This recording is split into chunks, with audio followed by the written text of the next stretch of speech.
Hi guys, okay, welcome back to my channel. Alright, so tadi tu kita baru tengok cerita Ready or Not 2, Here I Come. Okay, kalau korang tak tengok lagi Ready or Not yang pertama, korang kena tengok cerita yang pertama dulu. Korang wajib ya, sebab kalau korang tak tengok yang pertama, korang maybe akan lost, tak tahu apa jadi pada yang Ready or Not kedua.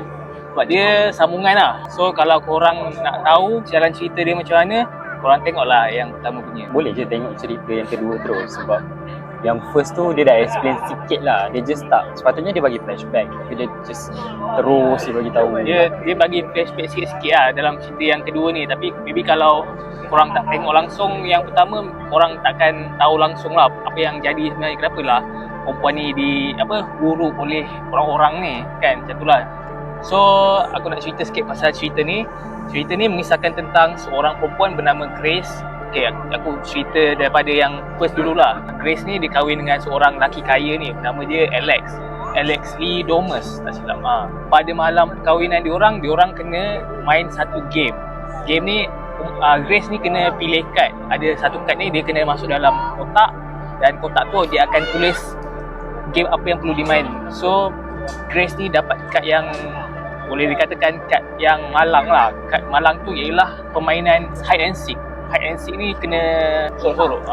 So diorang percaya yang diorang kena bunuh Grace ataupun pengantin perempuan ni sebelum subuh untuk diorang menang game ni. Kalau tidak apa jadi, diorang akan dapat hukuman satu family. So dalam cerita yang pertama ni Grace survive, dan cerita yang kedua ni dia masih lagi diburu oleh kumpulan-kumpulan elit yang lebih tinggi daripada keluarga Lee Domus ni.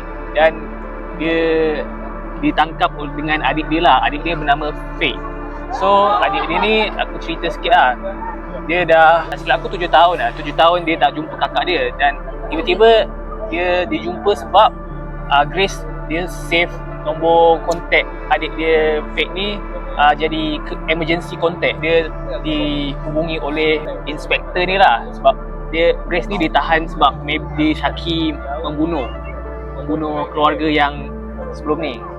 So pada dekat hospital tu, dia tiba-tiba diburu oleh keluarga-keluarga elit ni, dan ditangkap, pergi ke satu rumah mansion ni lah.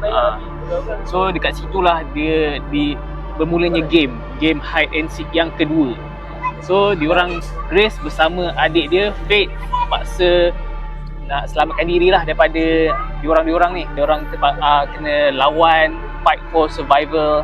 And aku rasa jalan cerita dia memang gempak lah. Memang lebih hype dan lagi better daripada yang pertama punya lah. Aku memang puas hati tengok cerita ni, sebab worth it lah. Every second, every scene dia ada funny, ada gory. Untuk yang second movie, dia ada adik dia tadi, dia akan ada cover dia. Kalau yang first movie, basically dia seorang. Dia So seorang. elemen takut tu kurang sikit, tapi dia more kepada challenging and survival lah untuk yang second one. Actually sama je satu dengan dua. Lebih kurang je survival juga. Dua-dua still survival, tapi yang second one tu Dia terpaksa, nampak dia kena selamatkan adik dia jugalah. So macam ada halangan lah juga kat situ. Contohnya macam adik dia ditangkap oleh yang orang-orang tu ke, maybe dia terpaksa selamatkan adik dia pula kan. so far best lah movie ni. Yes. Compare dengan yang first movie, sebab dia punya resolution, cara dia bina di cerita dia tu sangat smooth. Ada up and down, plot twist dia sangat menarik, serius. Ya. Orang dia punya ending dia macam orang takkan jangka tau. Dan satisfying. Serius compare Memang to the first one. sangat First one lebih kepada macam kita confused, apa jadi ni? Macam tu. Tapi kalau yang second one punya, dia lebih macam okay, faham dia punya resolution macam mana, dan decision dia tu macam quite nice. Pandai lah dia tu, serius. Quite, makin lepas aku dah tengok movie tu, aku rasa macam lebih tertarik untuk tengok apa sequel seterusnya, sebab dia tu memang bijak. Dia bukannya macam MC biasa yang just follow through yang orang lain yang buat kerja dia kan, tapi dia memang dia yang take part untuk lindungi adik dia, dan juga cara macam mana dia resolve. Sebelum ni dia pernah survive dekat yang cerita sebelum ni kan. So dia kenalah survive lagi dekat, dia kena lebih pandai lah, lebih bijak dekat yang second punya game ni kan. We can untuk nak see survive some sort of character development lah for orang tu. Tak payah cakap banyak dah. Aku bagi straight to the rating je lah. Aku bagi 10 terus lah.